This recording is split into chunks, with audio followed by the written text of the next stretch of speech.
سراجا منيرا أما بعد فإن خير الحديث كتاب الله وخير الهدي هدي محمد صلى الله عليه وسلم وشر الأمور محدثاتها وكل محدثة بدعة وكل بدعة ضلالة وكل ضلالة في النار. فأعوذ بالله السميع العليم من الشيطان الرجيم من همزه ونفخه ونفثه. بسم الله الرحمن الرحيم.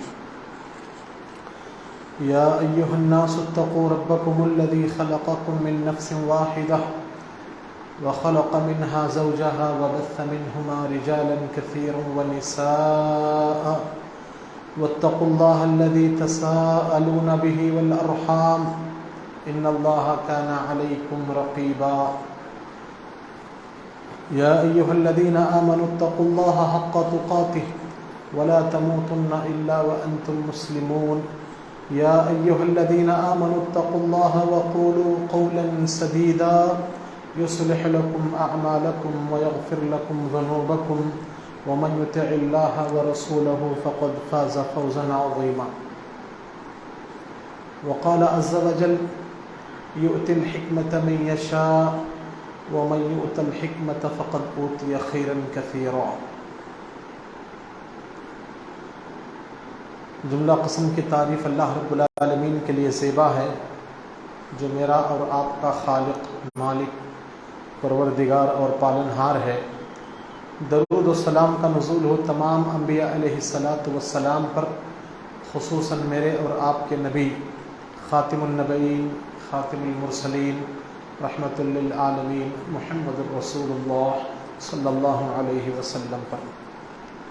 حضرات، حمد و صلات کے بعد آپ لوگوں کے سامنے میں نے قرآن حکیم کی ایک آیت تلاوت کی ہے. اللہ تعالیٰ اس آیت کے اندر ارشاد فرماتا ہے یؤتی الحکمۃ من یشاء. اللہ جس کو چاہتا ہے حکمت سے نوازتا ہے، حکمت عطا کرتا ہے. وَمَن يُؤْتَ الْحِكْمَةَ فَقَدْ أُوتِيَ خَيْرًا كَثِيرًا. اور جس کو اللہ تعالیٰ حکمت دے، اللہ تعالیٰ جس کو حکمت سے نواز دے، اللہ تعالیٰ جس کو بھی حکمت عطا کر دے تو گویا اللہ تعالیٰ اس کو خیر کثیر سے نواز رہا ہے، بہت ساری بھلائیوں سے نواز رہا ہے، بہت ساری بھلائیاں اس کی جھولی میں اللہ تعالیٰ ڈال رہا ہے. حضرات، حکمت اللہ تعالیٰ کی طرف سے ایک بہت بڑا انعام ہے. حکمت اللہ رب العالمین کی جانب سے ایک بہت بڑی نعمت ہے، اور یہ نعمت اللہ تعالیٰ ہر کسی کو عطا کرتا نہیں ہے. اللہ تعالیٰ جس شخص کے تعلق سے یہ چاہتا ہو کہ اس کا بھلا ہو جائے تو اللہ تعالیٰ اس شخص کو حکمت سے نوازتا ہے، اس شخص کو اللہ تعالیٰ حکمت عطا کرتا ہے. اور جس آدمی کو بھی اللہ تعالیٰ چاہ کر کے حکمت دے، جس انسان کو بھی اللہ تعالیٰ چاہ کر پسند فرما کر حکمت نواز دے، حکمت عطا کر دے، تو اللہ خود فرماتا ہے فقد اوتی خیرا کثیرا. بہت ساری نعمتیں اللہ تعالیٰ اس کو دے رہا ہے، خیر کثیر سے اللہ تعالیٰ اس کو نواز رہا ہے. خیر کثیر کیوں؟ حکمت دیکھیے، اللہ تعالیٰ جس انسان کو بھی حکمت عطا کرتا ہے وہ خود کو خود کا بھلا کرتا ہے، اور خود کو بھلا کرنے کے ساتھ ساتھ دوسروں کا بھی بھلا کرتا ہے. اور اللہ تعالیٰ جس کو حکمت عطا کر دے، انسان جو ہے اس حکمت کے بل بوتے پر، اللہ کی دی ہوئی اس حکمت کی بنیاد پر خود کو بھی نقصان سے بچاتا ہے اور دوسروں کو بھی نقصان سے بچاتا ہے. اور جب بھی فیصلہ کرنے کا یا فیصلہ لینے کا موقع آتا ہے، اللہ تعالیٰ جس انسان کو حکمت عطا کیا ہوتا ہے، جس انسان کو اللہ تعالیٰ حکمت دے دیا ہے، وہ انسان اچھے فیصلے کرتا ہے، بھلے فیصلے کرتا ہے. جب اپنی ذات کا معاملہ ہے تو اچھے فیصلے لیتا ہے، اور جب دوسروں کا معاملہ ہے، دوسروں کی ذات کا مسئلہ ہے، وہاں پر بھی اچھے فیصلے وہ کرتا ہے۔ تو لہٰذا حکمت اللہ رب العالمین کی طرف سے ایک بہت بڑا انعام ہے، ایک بہت بڑی نعمت ہے۔ کرہ ارضی پر، روئے زمین پر اگر آپ حکمت کے باشندہ، حکمت کے شیدائی، حکمت کے مالک، اگر آپ روئے زمین پر اگر آپ دیکھنا چاہتے ہیں شخصیات کے اندر، تو میرے اور آپ کے نبی، پیارے نبی محمد الرسول اللہ صلی اللہ علیہ وسلم سے بڑھ کر کے حکیم اس دنیا میں پیدا نہیں ہوا۔ اللہ تعالیٰ نے پیارے نبی صلی اللہ علیہ وسلم کو حکمت سے نوازا تھا، پیارے نبی صلی اللہ علیہ وسلم کو حکمت عطا کیا تھا۔ اسی لیے پیارے نبی صلی اللہ علیہ وسلم کو اگر آپ دیکھیں، ان کی زندگی میں صحابہ کرام رضوان اللہ علیہم اجمعین کے ساتھ جو پیارے نبی نے رواداری کا سلوک کیا، انصاف کا جو معاملہ کیا، پیارے نبی صلی اللہ علیہ وسلم کی حکمت عیاں ہو کر کے ہمیں نظر آتی ہے، ظاہر ہو کر کے ہمیں دکھتی ہے کہ پیارے نبی صلی اللہ علیہ وسلم کتنے بڑے حکیم تھے، کتنے بڑے دانا انسان تھے، کتنے بڑے دانش مند انسان تھے پیارے نبی صلی اللہ علیہ وسلم۔ یہ آپ کی زندگی میں ہمیں بہت ساری اشیاء کی شکل میں، بہت ساری صورتوں میں، بہت ساری شکلوں میں ہمیں نظر آتی ہے۔ تو لہٰذا میں اور آپ پیارے نبی صلی اللہ علیہ وسلم کے ایک امتی ہونے کے ناحیے سے، پیارے نبی صلی اللہ علیہ وسلم کے ادنا سا امتی ہونے کی حیثیت سے مجھے اور آپ کو چاہیے کہ پیارے نبی کی جہاں سیرت کا ہم مطالعہ کرنا ضروری سمجھتے ہیں، وہیں پر پیارے نبی صلی اللہ علیہ وسلم جیسی حکمت کو اپنانے کی کوشش کریں۔ پیارے نبی صلی اللہ علیہ وسلم جس انداز سے حکمت کو اپنایا تھا، جس طرح سے حکمتی اسلوب کو اپنایا تھا، ہم بھی ایسے حکمت کو اپنانے کی کوشش کریں، ایسے حکیم بننے کی کوشش کریں، ایسے دانا بننے کی کوشش کریں۔ مسائل جب بھی پیدا ہوتے ہیں، مسائل کو ہلکے سے ختم کرنے کی کوشش کیا کریں۔ پیارے نبی صلی اللہ علیہ وسلم کی زندگی میں ہمیں یہ سب کچھ نظر آتا ہے۔ دیکھیے پیارے نبی صلی اللہ علیہ وسلم جہاں زندگی بسر کر رہے تھے، وہ مکے کے حالات تھے 13 سال کے، اور اس کے بعد مدینے کے 10 سال۔ یہ 23 سالہ زندگی میں پیارے نبی صلی اللہ علیہ وسلم کی حیات طیبہ کو اگر آپ دیکھیں گے، مکے کے اندر مشرکین سے آپ کا واسطہ ہے، مکے کے اندر کفار سے آپ کا واسطہ ہے، اور جب پیارے نبی صلی اللہ علیہ وسلم مدینہ آئے، وہاں پر قوم یہود کا آپ کے ساتھ واسطہ ہے، اور قوم یہود کے ساتھ ساتھ مسلمانوں میں ایک گروہ جو پیدا ہوا تھا، منافقین کا گروہ بھی وہاں پر پیارے نبی کے سامنے ہے۔ طرح طرح سے پیارے نبی کو زخم پہنچانا چاہتے ہیں، طرح طرح سے پیارے نبی کو پریشان کر رہے ہیں، طرح طرح سے پیارے نبی صلی اللہ علیہ وسلم اور آپ کے صحابہ کو پریشان کر رہے ہیں، انصار کو پریشان کر رہے ہیں، مہاجرین کو تکلیف دے رہے ہیں، اور کبھی کبھی اوس اور خزرج انصار کے دو جو ہے بڑے قبیلے کے یہ افراد مانے جاتے ہیں، ان دونوں قبیلوں میں دراڑیں ڈال کر، اختلاف ڈال کر دونوں قبیلوں کو پریشان کرنا چاہتے تھے۔ لیکن پیارے نبی صلی اللہ علیہ وسلم کی حکمت کو دیکھیں، آپ کی دانائی کو دیکھیں، آپ کی دانش مندی کو دیکھیں۔ پیارے نبی صلی اللہ علیہ وسلم چٹکی بھر میں جب بھی کوئی مسئلہ پیدا ہوتا، ان مسئلے کو ختم کرنے کی کوشش کرتے، ان مسائل کے اختتام کی فکر پیارے نبی صلی اللہ علیہ وسلم کیا کرتے تھے۔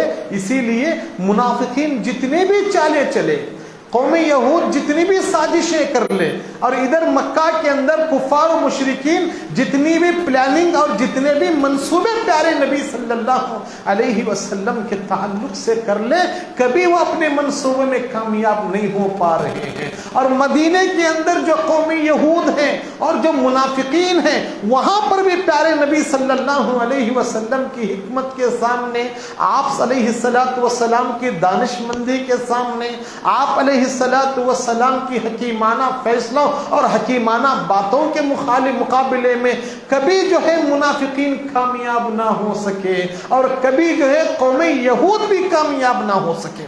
یہی وجہ ہے کہ پیارے نبی صلی اللہ علیہ وسلم صحابہ کے درمیان جو بھی مسئلہ پیدا ہوتا تھا، پیارے نبی بڑی گہرائی کے ساتھ اس پر نظر رکھتے تھے اور بڑی گہرائی کے ساتھ اس کو ختم کرنے کی کوشش کرتے تھے۔ یہ پیارے نبی کی دانش مندی ہے، یہ پیارے نبی صلی اللہ علیہ وسلم کی حکمت عملی ہے۔ میرے بھائی، ہم بھی آپ کی امتی ہیں، ہم بھی پیارے نبی کا کلمہ ہم نے پڑھا ہے، پیارے نبی صلی اللہ علیہ وسلم کی سیرت کو دن رات ہم سنتے ہیں، مطالعہ کرتے ہیں۔ ہماری زندگی کے اندر بھی ایسی دانش مندانہ صفات کو پیدا کرنے کی کوشش کریں۔ دیکھیے پیارے نبی صلی اللہ علیہ وسلم کی زندگی کے کچھ گوشے میں آپ کے سامنے رکھتا ہوں کہ کیسے اللہ کے نبی صلی اللہ علیہ وسلم اپنی دانش مندانہ طور طریقے سے، اپنی حکیمانہ تدابیر سے اٹھتے ہوئے مسائل کو ختم کر دیتے تھے۔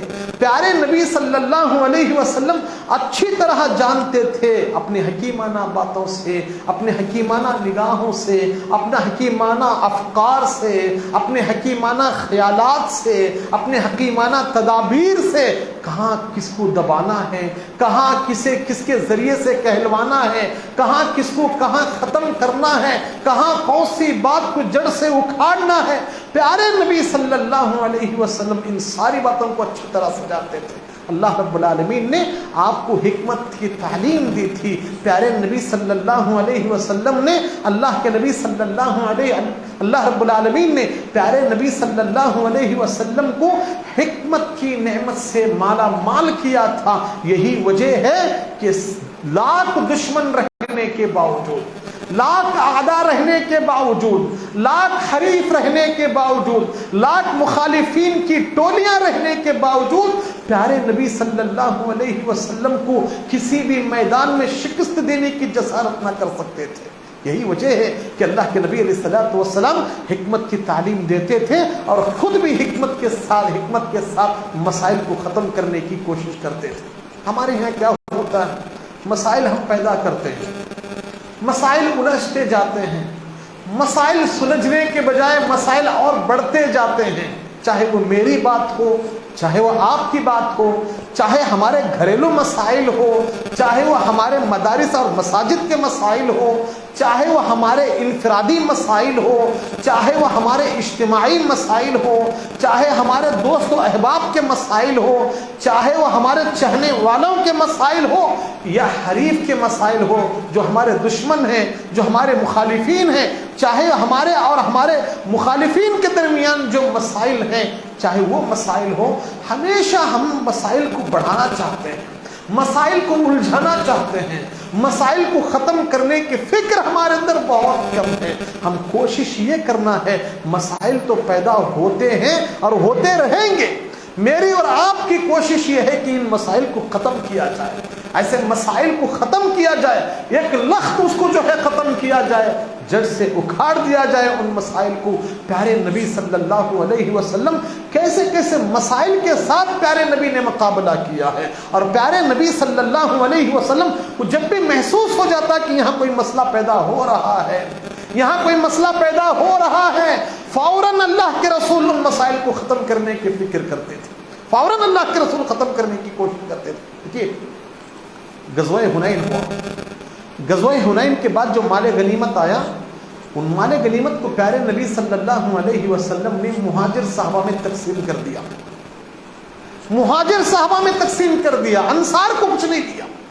انصار جو ایک وقت مہاجرین کی مدد کیا کرتے تھے، اسلام کے بیساکھی بنے ہوئے تھے، اسلام کا بھرپور تعاون انہوں نے کیا تھا، پیارے نبی صلی اللہ علیہ وسلم غزوہ حنین کا جو مال تھا، اس مال غنیمت کو اللہ کے رسول نے قریش کے اندر اور مہاجرین کے اندر تقسیم کر دیا، انصار کو نہیں دیا۔ بہت سارا مال آیا تھا، بہت سارا مال آیا تھا، لیکن پیارے نبی صلی اللہ علیہ وسلم غزوہ حنین کے اس مال غنیمت کو مہاجرین میں تقسیم کر دیا اور قریش خاندان میں تقسیم کر دیا، انصار کو کچھ نہیں دیا۔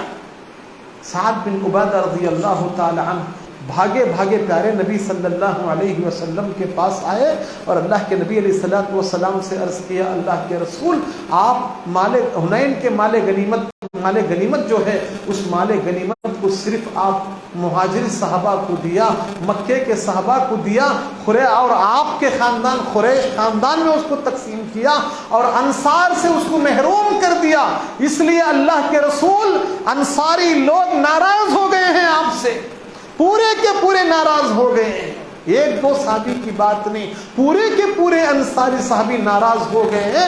پیارے نبی صلی اللہ علیہ وسلم نے سعد بن عبادہ رضی اللہ تعالی عنہ سے کہا کہ سعد ایک کام کرو، سارے کے سارے انصار کو ایک جگہ جمع کرو۔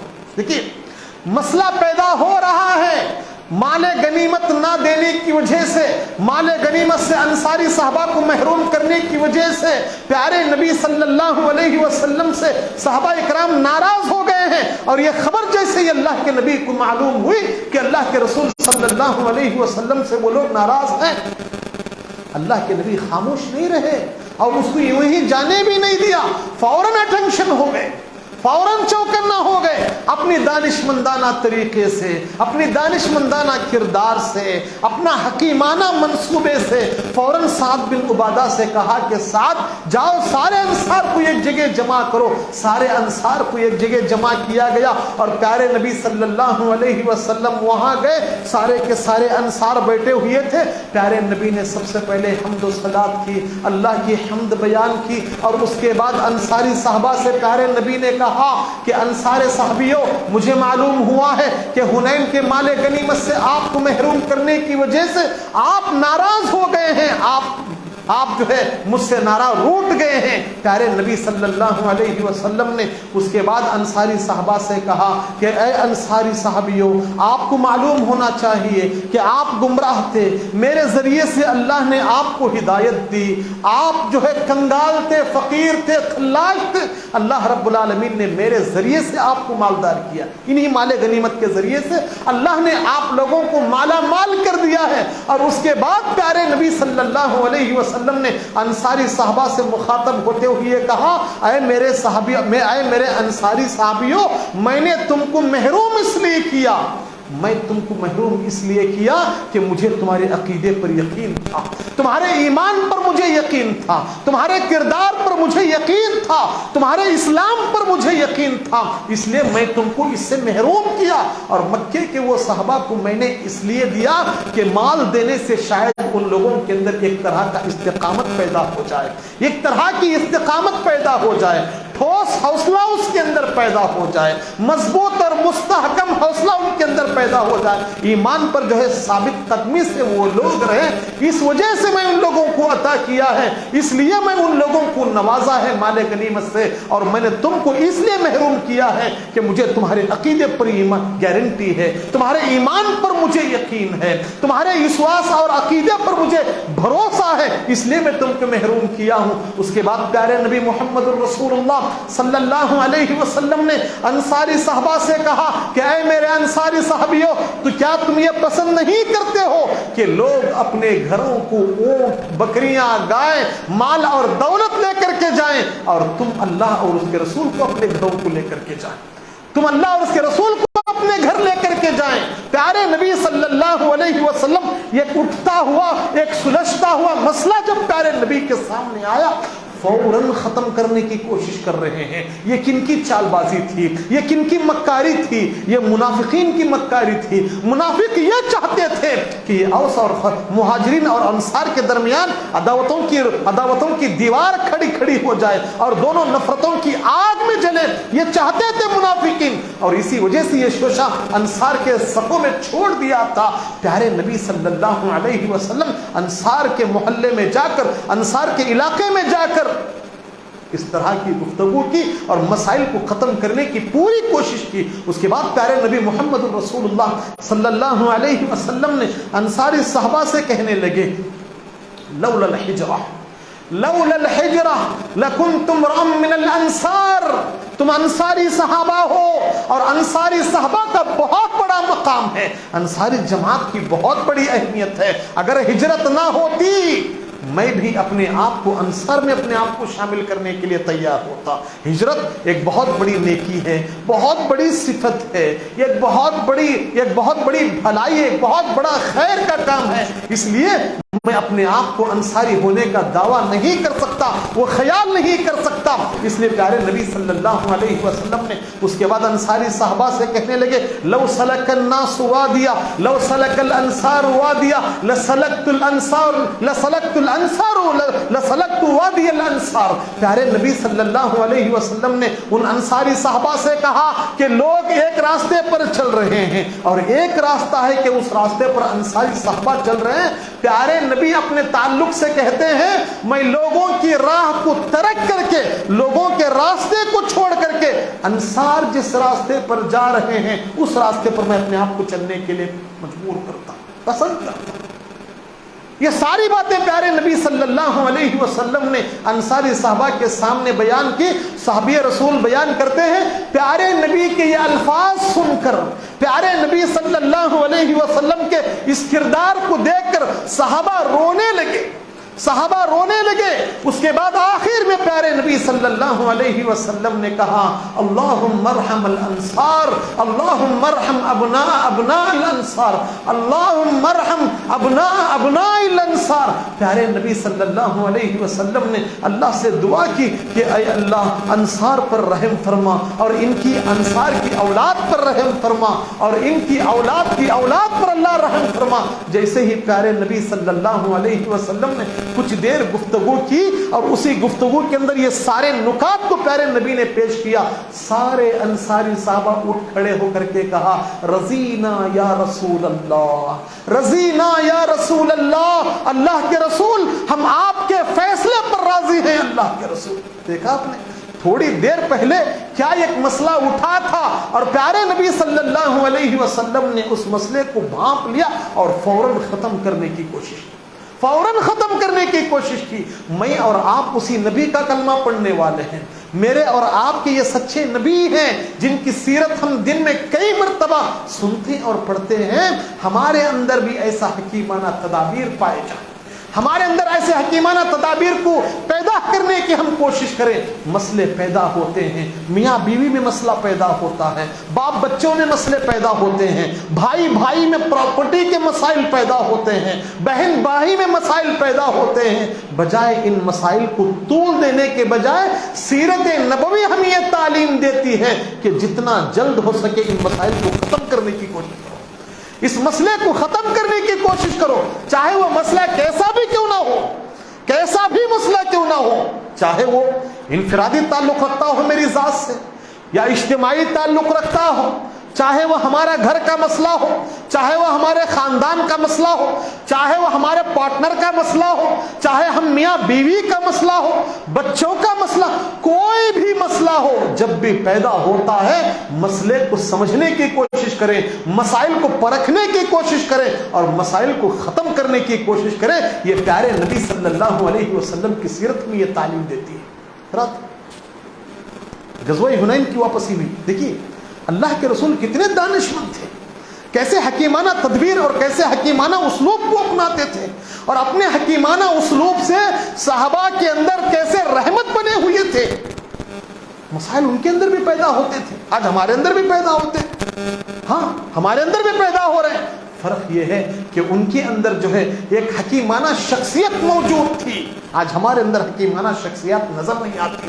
لیکن اتنا تو میں کہہ سکتا ہوں، اتنا تو میں کہہ سکتا ہوں، حکیمانہ شخصیت تو ہمارے اندر موجود نہیں ہے، لیکن حکیمانہ شخصیت کی تعلیمات ہمارے اندر موجود ہیں، تعلیمات ہمارے اندر موجود ہیں۔ آپ کے تعلیمات اور آپ کے اخلاق ہمارے اندر موجود ہیں، ان تعلیمات سے ہمارے مسائل کو ہم قدغن لگا سکتے ہیں، ان تعلیمات سے ہمارے مسائل کو ہم ختم کر سکتے ہیں، ہمارے الجھتے ہوئے مسائل کو سلجھا سکتے ہیں ان تعلیمات کے ذریعے سے۔ دیکھیے غزوہ حنین کی واپسی ہوئی،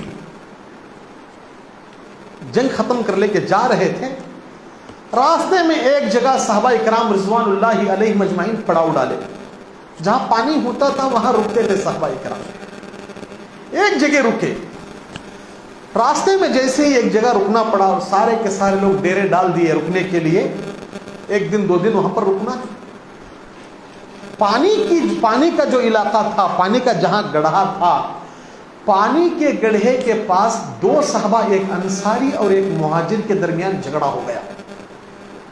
مکے سے آیا ہوا ایک مہاجر اور مدینے کا ساتھ دیا ہوا ایک انصاری صحابی، دونوں صحابہ کے درمیان پنگھٹ کے پاس اختلاف ہو گیا، جھگڑا ہو گیا۔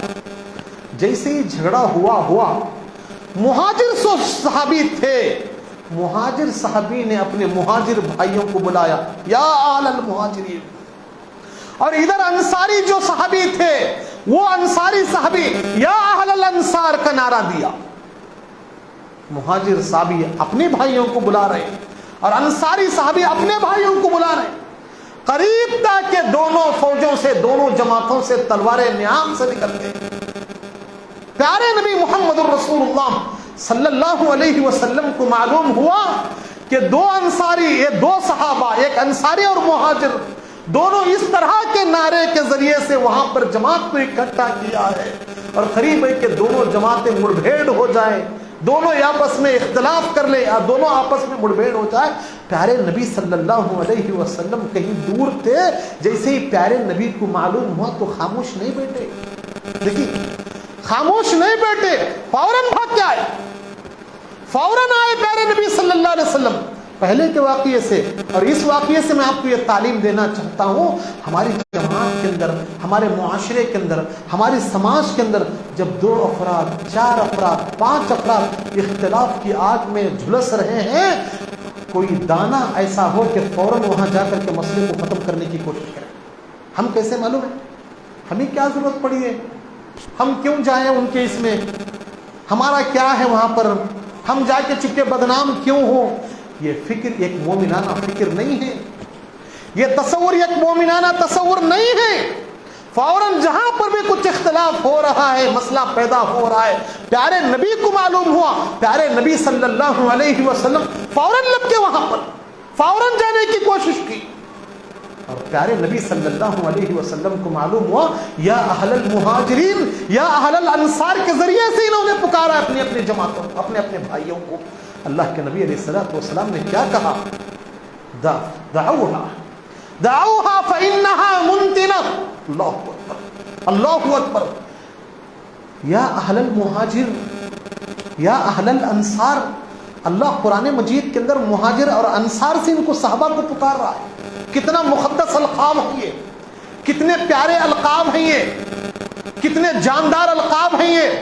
اللہ تعالیٰ نے صحابہ کو کہیں مہاجرین کے لقب سے ملقب کیا ہے اور کہیں انصار کے نام سے موسوم کر رہا ہے، لیکن پیارے نبی یہاں کہتے ہیں، مقدس الفاظ کو لے کر کے جب اختلاف پڑتا ہے، وہ مقدس الفاظ بھی جاہلانہ رسم بن جاتی ہے، جاہلانہ کردار بن جاتا ہے۔ وہ پیارے نبی صلی اللہ علیہ وسلم نے فرمایا، دعوها فإنها منتنة، چھوڑ دو ان القاب کو، ایسے القاب نہ پکارا کرو، یہ جاہلیت کی پکار ہے۔ یہ انصار اور مہاجر کے نام سے وہ صحابہ پکار رہے تھے، لیکن پیارے نبی کہتے ہیں یہاں جاہلیت کی بو آ رہی ہے،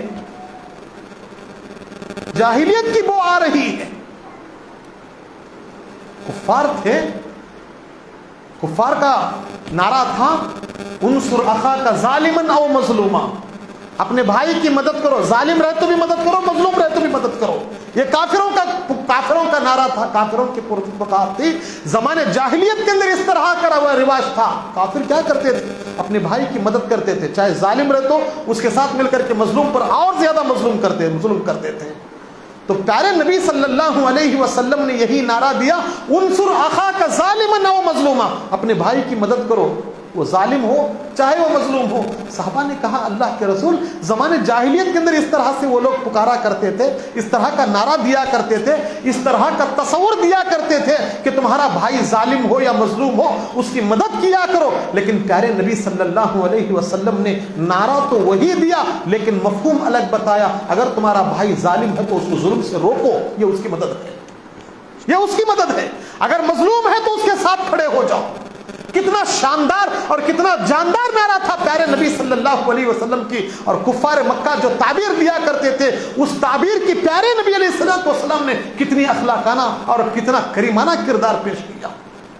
چھوڑ دو اس چیزوں کو، کہ ایسے نعرے نہ لگایا کرو. فوراً اللہ کے نبی وہاں پر آئے اور مسئلے کو ختم کرنے کی کوشش کی. اس کے بعد کیا کیا معلوم ہے؟ یہاں دیکھیے پیارے نبی کی حکیمانہ تدبیر، پیارے نبی صلی اللہ علیہ وسلم کی حکیمانہ منصوبہ. یہاں دیکھیے وہاں رکنا تھا صحابہ کرام رضوان اللہ علیہم اجمعین کو، اور خود پیارے نبی کو وہاں رکنا تھا. کیا کیا معلوم؟ اللہ کے نبی نے فوراً صحابہ کو وہاں سے اٹھایا. جو ڈیرا ڈالے تھے وہ ڈیرا نکالنے کے لیے کہا، جو چبوترے ڈالے تھے وہ چبوترا نکالنے کے لیے کہا، فوراً وہاں سے نکلنے کے لیے کہا. کیوں؟ اگر وہاں رک دے بات بڑھتی تھی، بات بڑھنے کے اندیشے تھے، بات جو ہے ترقی کرنے کے اندیشے تھے، بات کو پھر طاقت ملنے کے اندیشے تھے. اس لیے پیارے نبی کا حکیمانہ اسلوب دیکھے، مسئلے کو ختم کرنے کے لیے اللہ کے نبی نے کیا تدبیر اختیار کی معلوم ہے؟ سارے صحابہ کو وہاں سے اٹھایا فوراً چلنے کے لیے کہا. صحابہ چلنے لگے. اتنا چلایا صحابی رسول کہتے ہیں پوری رات چلایا اور پورا دن چلایا اللہ کے رسول. پہلے جنگ سے چور ہو کر کے آئے صحابہ اکرام، اس کے باوجود اللہ کے رسول صلی اللہ علیہ وسلم صحابہ کو اتنا چلایا، پوری رات چلایا، پورا دن چلایا، اور دوسرے دن کی پوری رات آخر رات تک چلا کر کے وہاں جو ہے رکنے کے لیے کہا. رکے، چل کر کے تھک چکے تھے صحابہ، تھکان سے چور ہو گئے تھے. جیسے ہی ڈیرا ڈالے سو گئے، جیسے ہی سو گئے تو سب ایسے سو گئے، اس دن کی رات بھول گئے. رات گئی، بات گئی، ختم ہو گئی. مسئلے کو اگر وہاں رکتے پھر بات بڑھنے کا اندیشہ تھا. یہ پیارے نبی کا حکیمانہ اسلوب دیکھیں.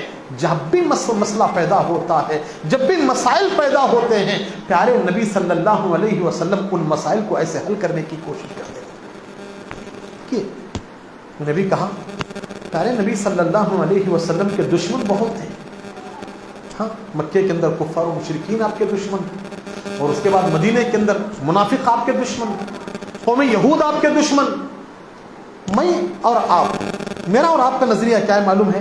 میرا اور آپ کا نظریہ یہ ہے دشمن کے مقابلے میں ہمیشہ ہم اینٹ کا جواب پتھر سے دینے کی کوشش کرتے ہیں. ہمیشہ اینٹ کا جواب پتھر سے دینے کی کوشش کرتے ہیں. اگر وہ ایک بات کہتا ہے میں 4 باتیں کہہ کر کے اپنا بدلہ لینا چاہتا ہوں. غلط ہے یہ رویہ، یہ کردار غلط ہے. یہ قرآن کیا کہتا ہے؟ ادفع باللتی ہی احسن، ادفع باللتی ہی احسن. تمہارا دشمن اگر تمہیں پتھر مار رہا ہے، اینٹ مار رہا ہے، اینٹ کا جواب پتھر سے دینے کے بجائے مغفرت سے دیا کرو، معافی سے دیا کرو، عفو و درگزر سے دیا کرو. یہی چیز تھی پیارے نبی صلی اللہ علیہ وسلم کے اندر، کہ پیارے نبی صلی اللہ علیہ وسلم اپنے حریف کو کبھی اس کی دشمنی کے بل بوتے پر بدلہ نہیں لیا کرتے تھے، عداوت کی بنیاد پر بدلہ نہیں لیا کرتے تھے. ہمارے سماج میں، ہمارے معاشرے میں مسئلے پنپتے اس لیے ہیں کہ ہم جو ہے ایک بات کا جواب 4 باتوں سے ہم دینا چاہتے ہیں، اچھائی سے ہم دینا نہیں چاہتے. پیارے نبی صلی اللہ علیہ وسلم کی حکمت، پیارے نبی صلی اللہ علیہ وسلم کی تدبیر، سبحان اللہ. آج دیکھیے میاں بیوی کے مسائل دیکھیے، باپ بچوں کے مسائل دیکھیے، بھائی بھائی کے درمیان جو پراپرٹی کے مسائل ہیں ان مسائل کو دیکھیے، اور خاندان کے مسائل کو دیکھیے، قبیلوں کے مسائل کو دیکھیے، اور کوئی ایک بزنس میں پارٹنرز ہیں ان کے مسائل کو دیکھیے. ہر مسئلے میں، ہر ڈگر پر، ہر موڑ پر ہمارے مسائل ختم ہونے کا نام نہیں لیتے. کیوں؟ اس لیے کہ ہمارے پاس پیارے نبی صلی اللہ علیہ وسلم کی شخصیت کے تعلیمات ہمارے پاس موجود ہیں، لیکن کوئی اس کو اختیار نہیں کر رہا. اللہ کے نبی کی بھی دشمن تھی. میاں بیوی کا مسئلہ ایک شروع ہوتا ہے ہمارے سندنور کے اندر. 8 دن پہلے جو ہے ایک مسئلہ میں نے سنا، میاں بیوی کا مسئلہ. 19 سال ہو گئے کورٹ کچہری کا چکر لگا رہے ہیں، اب تک بھی مسئلہ حل نہیں ہو رہا ہے. 19 سال، شوہر اپنی جگہ پر، بیوی اپنی جگہ پر. 19 سال سے ایک مسئلہ میاں بیوی کا مسئلہ. ہاں، ایسے کئی جگہ پر کئی مسائل ہو رہے ہیں. بھائی کے مسائل ہیں، پراپرٹی کے مسائل ہیں، سالوں چل رہے ہیں کورٹوں کے اندر. دوستوں کے مسائل کئی سالوں سے چل رہے ہیں، خاندانی مسائل کئی سالوں سے چل رہے ہیں. اور میاں بیوی کا مسئلہ پھر سسرالی مسئلہ. ادھر سے بچی کو دیے ہیں، ادھر سے بچہ کر لیا ہے، پھر وہ سسرالی مسائل وہ بھی سالوں سے چل رہے ہیں. ہمارے پاس قرآن موجود ہے, ہمارے پاس پیارے نبی صلی اللہ علیہ وسلم کی احادیث موجود ہے. مسائل کو حل کرنے کی جسارت ہم کیوں نہیں پیدا کر رہے ہیں؟ مسائل کو سمیٹنے کی طاقت ہمارے اندر کیوں نہیں پیدا ہو رہی ہے؟ کوئی ایسا کیوں نہیں اٹھتا کہ اس مسئلے کو ختم کر دے, یہاں سے ختم ہو جائے یہ مسئلہ؟ ایسا کیوں نہیں ہو رہا ہے؟ دیکھیے اللہ کے نبی صلی اللہ علیہ وسلم آپ کے بھی دشمن تھے, اور بڑے بڑے دشمن تھے, بڑے بڑے دشمن. اللہ کے نبی علیہ الصلوۃ والسلام نے اپنے دشمنوں کا منہ کیسے بند کیا معلوم ہے؟ دیکھیے آپ کا حکیمانہ اسلوب, آپ کے حکیمانہ تدابیر, آپ کی دانشمندی, سبحان اللہ. اللہ کے نبی کے 3 بڑے دشمن تھے. آپ کی بیویوں میں 3 بیویاں ایسی ہیں جن کے باپ پیارے نبی کے بڑے بڑے دشمن ہیں. 3 بیویوں کو دیکھیے آپ. ایک ام حبیبہ رضی اللہ تعالی عنہا, یہ ابو سفیان کی بیٹی ہے, اور اسلام لانے سے پہلے آپ کو معلوم ہے ابو سفیان پیارے نبی کا سب سے بڑا دشمن, سب سے بڑا دشمن. ام حبیبہ رضی اللہ تعالی عنہا یہ انہی کی بیٹی ہے. اور اس کے بعد یہودی سردار حیی بن اخطب, اس کی ایک بیٹی تھی صفیہ, حضرت صفیہ رضی اللہ عنہا, یہ انہی کی بیٹی ہے, یہ بھی پیارے نبی کی بیوی ہے. اور ایک حضرت جویریہ رضی اللہ تعالی, بن المصطلق کا سردار حارث نام کا ایک سردار تھا, یہ ان کی بیٹی تھی حضرت جویریہ رضی اللہ تعالی. جب انہوں نے اسلام قبول کیا, پیارے نبی کی حکمت کو دیکھے, پیارے نبی کی دانشمندی کو دیکھے, ان تینوں کو پیارے نبی نے نکاح کر لیا. نکاح کے ذریعے سے ان کو اللہ کے نبی نے امہات المومنین میں ان کا شمار کر دیا. تینوں بڑے بڑے دشمن. اللہ کے نبی کی حکیمانہ تدبیر کو دیکھے, اللہ کے نبی صلی اللہ علیہ وسلم یہ تینوں سرداروں کی بیٹیاں جیسے ہی اسلام قبول کر لی, پیارے نبی ان کو نکاح کا پیغام دیا اور ان کو اپنی بیوی بنا لیا. عرب کا ایک دستور ہے, کیا ہے معلوم ہے؟ داماد کے ساتھ بڑا خیر خواہانہ سلوک کرتے ہیں. داماد کے خلاف کھڑنا اپنے لیے معیوب سمجھتے ہیں, داماد کے خلاف کھڑنا اپنے لیے توہین سمجھتے ہیں. اس لیے اللہ کے نبی جیسے ہی ان لڑکیوں سے نکاح کر لیا, ان امہات المومنین سے نکاح کر لیا, ان کی دشمنیاں کم ہو گئی. اس لیے آپ سیرت کی کتابیں پڑھیے, سیرت کی کتابوں میں ان کی لڑکیوں کو نکاح کرنے سے پہلے اللہ کے نبی کے ساتھ انہوں نے دشمنی کی ہے, نکاح کے بعد ان کی دشمنیاں نظر ہی نہیں آتی ہے سیرت کی کتابوں میں کہ انہوں نے پیارے نبی کے ساتھ دشمنی کی ہو. اور نہ چاہتے ہوئے بھی دشمن اللہ کے رسول صلی اللہ علیہ وسلم کے گھر آنے کے لیے تیار ہو گیا. وہ واقعہ آپ کو معلوم ہے, ابو سفیان ایک مرتبہ پیارے نبی صلی اللہ علیہ وسلم کے گھر آیا, ام المؤمنین حضرت ام حبیبہ رضی اللہ تعالیٰ عنہ کے گھر. جیسے ہی ابو سفیان ام حبیبہ کے والد آئے, وہاں پر ایک بستر پڑا ہوا تھا, آتے ہی جو ام حبیبہ وہ بستر کھینچ لی. ابو سفیان جو باپ ہے وہ اپنی بیٹی سے کہتا ہے, کیا کہتا ہے معلوم ہے؟ کیوں میری بیٹی, کیا اس بستر کے لائق مجھے نہیں سمجھا؟ کیا بستر میرے لائق نہیں ہے؟ پیارے نبی صلی اللہ علیہ وسلم کی تربیت یافتہ یہ بیوی کہنے لگی, ابا جان مانتی ہوں کہ آپ میرے باپ ہیں, لیکن یہ پیارے نبی کا بستر ہے یہ, اور اس بستر پر پیارے نبی کے سوا کوئی بیٹھ نہیں سکتا. تو ابو سفیان کیا کہتے ہیں بیٹی سے, بیٹی بہت بدل گئی ہے تو. دیکھیے نہ چاہتے ہوئے بھی دشمن اللہ کے رسول کے گھر آ رہا ہے صلی اللہ علیہ وسلم. کیسے حکیمانہ تدبیر تھی اللہ کے رسول کی, کیسی حکیمانہ تدبیر تھی پیارے نبی صلی اللہ علیہ وسلم کی, کہ اس حکمت کے ذریعے سے اللہ کے رسول صلی اللہ علیہ وسلم نے دشمن کی بولیاں بند کر دی. آخری بات بتا کر کے بات کو ختم کر رہا ہوں. حضرات اپنے اندر حکمت پیدا کرو, اپنے اندر دانشمندی پیدا کرو, مسائل کو حل کرنے کی طاقت اپنے اندر پیدا کرو, مسائل کو ختم کرنے کی کوشش اپنے اندر پیدا کرو. یہ بہت ضروری چیز ہے آج ہمارے سماج اور آج ہمارے معاشرے میں, آج ہماری اجتماعیت میں, ہماری جماعت میں, مساجد ہو, مدارس ہو, گھروں کا ماحول ہو, معاشرے کا ماحول ہو, سماج کا ماحول ہو, ہر جگہ مسائل ہیں, ہر جگہ فتنے ہیں. یہ فتنے پنپ رہے کیوں؟ اس لیے کہ اس کو ختم کرنے کی فکر ہی ہمارے اندر نہیں ہے. اور جب ہم ختم کرنا چاہتے ہیں تو حکمت ہمارے اندر نہیں ہے, دانشمندی ہمارے اندر نہیں ہے. افراد کے اندر بھی جب کوئی مسئلہ پیدا ہوتا تھا اللہ کے رسول چونک جاتے تھے. آج ہم جماعتوں کے معاملے میں بے حس ہو چکے ہیں, جماعتوں کے مسائل. جماعتوں کے مسائل میں تک ہم بے حس ہو گئے، جبکہ پیارے نبی کا کردار یہ تھا، دو افراد کے اندر بھی جب کوئی مسئلہ پیدا ہوتا تھا پیارے نبی اس کو جو ہے اٹینشن ہو جاتے تھے اس کے تعلق سے، رسک لیتے تھے اس کے تعلق سے۔ مسجد نبوی کے اندر عبداللہ بن حضرت رضی اللہ تعالیٰ اور حضرت ابی بن کعب رضی اللہ تعالیٰ، کعب بن مالک رضی اللہ تعالیٰ، دونوں کے اندر جھگڑا پیدا ہو گیا۔ مسجد نبوی میں جھگڑا کر رہے دونوں بھی، دونوں صحابہ، دونوں بزرگ صحابہ ہیں اور دونوں جھگڑ رہے ہیں۔ پیارے نبی صلی اللہ علیہ وسلم کو معلوم ہوا کہ دو صحابہ لڑ رہے ہیں، فوراً آ گئے دو صحابہ۔ یہاں جماعت کے اندر کوئی مسئلہ پیدا ہوتا ہے، جمعیت کے اندر کوئی مسئلہ پیدا ہوتا ہے، خاندانوں کے اندر کوئی مسئلہ پیدا ہو رہا ہے، ہم رسک تک نہیں لیتے، ہمارے کانوں پر جو تک نہیں رہتی ہے۔ لیکن وہاں دو افراد کے اندر مسئلہ پیدا ہوا ہے، فوراً آئے پیارے نبی صلی اللہ علیہ وسلم، کیا ہوا بھائی، کیوں لڑ رہے ہیں آپ، کس وجہ سے لڑ رہے ہیں آپ، کیوں جھگڑ رہے ہیں آپ؟ کعب بن مالک رضی اللہ تعالی عنہ نے کہا، اللہ کے رسول، یہ عبداللہ بن حضرت ہیں، میرے سے انہوں نے قرضہ لیا ہے اور 8 سے 10 دن کے اندر قرضہ واپس دینے کو انہوں نے وعدہ کیا تھا، لیکن 15 سے 20 دن ہو گئے ابھی تک قرضہ نہیں دے رہے، ابھی تک قرضہ نہیں دے رہے۔ اللہ کے نبی علیہ الصلوۃ والسلام کی دانش مندی دیکھیے، اللہ کے نبی صلی اللہ علیہ وسلم کے دونوں کے تعلق سے رحمت کا جذبہ دیکھیے، کیا فیصلہ کیا معلوم اللہ کے نبی نے؟ عبداللہ بن حضرت سے کہا، عبداللہ کیا حقیقت میں تم نے پیسہ لیا ہے کعب بن مالک سے؟ ہاں اللہ کے رسول میں نے لیا ہے، میرے پاس ابھی فی الحال پیسہ نہیں ہے اللہ کے رسول، میں کہہ رہا ہوں لیکن مان نہیں رہے ہیں۔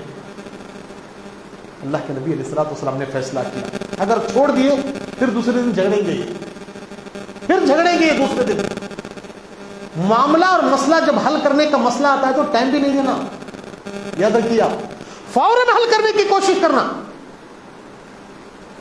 اللہ کے نبی صلی اللہ علیہ وسلم نے کہا، کعب بن مالک سے کہا جو قرضہ دیے تھے، کہا کعب کتنا دیے آپ کو؟ اللہ کے رسول اتنا دیا۔ کعب ایک کام کیجیے، آپ نے جتنا قرضہ دیا ہے آدھا قرضہ اسی وقت معاف کرنا ہے آپ کو۔ عبداللہ بن حضرت کو جتنا قرضہ آپ نے دیا ہے آدھا قرضہ ابھی معاف۔ اور عبداللہ بن حضرت جو قرضہ لیے تھے ان سے کہا، عبداللہ کعب بن مالک آدھا قرضہ ابھی آپ کو معاف کرنے کے لیے تیار ہے، اور تم آدھا جو قرضہ ہے آج شام تک کعب بن مالک کو پہنچا دینا۔ حضرت کعب بن مالک رضی اللہ تعالیٰ، اکثر قرضے کو معاف کرنے کا دل ہر کسی کا نہیں ہوتا ہے، بلکہ آج تو ماحول یہ ہے وڈی کے ساتھ ہم وصول کرتے ہیں، بیاج کے ساتھ ہم وصول کرتے ہیں، بیاج کے ساتھ ہم قرضے کو جو ہے حاصل کرنا چاہتے ہیں۔ ہم ایسے حالات ہمارے پاس ہیں۔ اس دور کے صحابہ کو بھی دیکھیے، ان کے کردار کو دیکھیے، ان کے نفس کو دیکھیے، ان شخصیات کو دیکھیے۔ کعب بن مالک رضی اللہ تعالی عنہ پیارے نبی صلی اللہ علیہ وسلم سے کہا، سمعا وطاعا یا رسول اللہ، اللہ کے رسول جب آپ کہتے ہیں کہ آدھا قرضہ معاف کر دو، ابھی آدھا قرضہ معاف کرنے کے لیے میں تیار، کر دیا اللہ کے رسول، کر دیا اللہ کے رسول، آدھا قرضہ معاف۔ عبداللہ بن حضرت سے کہا آدھا قرض آج شام تک لا کر کے دینا ہے۔ عبداللہ بن حضرت نے بھی کہا کہ سمعا وطاعا، اللہ کے رسول آج شام تک میں کسی بھی حالت میں آدھا قرضہ میں دینے کے لیے تیار۔ جب فیصلہ کرنے والا ڈنکے کی چوٹ پر فیصلہ کرنا چاہتا ہے، عوام کو بھی چاہیے کہ اس کے فیصلے کو اختیار کرے، اس فیصلے پر اپنے سر کو خم کرے، تسلیم کرے اس فیصلے کو۔ تو اس لیے میرے بھائی میں بتانا یہ چاہتا ہوں کہ ہمارے اندر مسائل کو بڑھانے کے بجائے مسائل کو ختم کرنے کی کوشش کریں، مسائل پیدا نہ کریں۔ اگر پیدا ہو رہے ہیں، پیدا ہوں گے کسی نہ کسی ناحیے سے، میری اور آپ کی فکر یہ ہونی ہے، میرا اور آپ کا ایمانی خیال اور ایمانی سوچ یہ ہونی ہے، ان مسائل کو کسی بھی حالت میں ختم کریں، چاہے وہ ہمارے جماعتی مسائل ہوں، ہمارے مساجد کے مسائل ہوں، چاہے وہ ہمارے مدارس کے مسائل ہوں، چاہے ہمارے میاں بیوی گھر کے اندر میاں بیوی کے مسائل ہوں، ہماری اولاد کے مسائل ہوں، ہمارے بھائیوں کے پراپرٹی کے مسائل ہوں، یا ہمارے باپ بچوں کے مسائل ہوں، سماج اور خاندان کے مسائل، کوئی بھی مسئلہ ہو، پروان مت چلائیں، اس کو لمبا کھینچیے مت۔ جتنا لمبا آپ کھینچتے جائیں گے، نہ ہم سکون سے رہیں گے، نہ آپ سکون سے رہیں گے۔ سکون کی زندگی کرنے کی کوشش کرو، سکون کی زندگی کرو، سکون کی زندگی کو تلاش کیا کرو، کیونکہ جب زندگی سکون سے گزرتی ہے عبادتیں بھی صحیح ہوتی ہیں۔ ہم ایسے مسائل میں الجھ گئے ہیں، ہماری نمازوں تک میں ہم کو سکون نہیں، نمازوں میں بھی ہم بے چین، ہماری عبادات تک ہم کو متاثر کر دیا ہے۔ ایسے حالات نہیں پیدا ہونا، اگر پیدا ہو رہے ہیں ان مسائل کو جلدی سے نمٹنے کی، ان مسائل کو سلجھانے کی کوشش کریں۔ اللہ تعالیٰ سے میں دعا کرتا ہوں، اللہ تعالیٰ کہنے والے کو کہنے سے زیادہ، سننے والے کو سننے سے زیادہ اللہ تعالیٰ ہم تمام کو پیارے نبی صلی اللہ علیہ وسلم کے حکیمانہ تدابیر کو اختیار کرتے ہوئے اپنے لیے امن کی زندگی گزارنے کی اللہ میں توفیق اور سعادت نصیب فرمائے۔ اللہ تعالیٰ ہمارے اس گاؤں کے اندر ہو، ہمارے ضلع کے اندر ہو، ہمارے صوبے کے اندر ہو، ہمارے ملک کے اندر ہو، اللہ تعالیٰ ہم تمام کو امن